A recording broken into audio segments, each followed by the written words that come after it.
Pero di pa oras matulog. Nantok talaga ako. Naman, ikang kamay, talentong kinamay. Ang ganda, beautiful, pink flower made by carton and color paper. Ang ganda, no? Oh, mission accomplished ang pita para sa aking pamangkin. Ayan. At hindi masyado nanginginig ang kamay ko. So, ayan. Ang likhang kamay. Ganda. At katapos gumawa ng project para sa pamangkin, syempre, ang kalat ng paligid. Kalat ng paligid, see?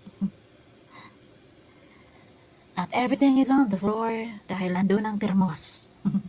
Para magkapi ako. Hanggang. Ayan. For this short video, thank you for watching.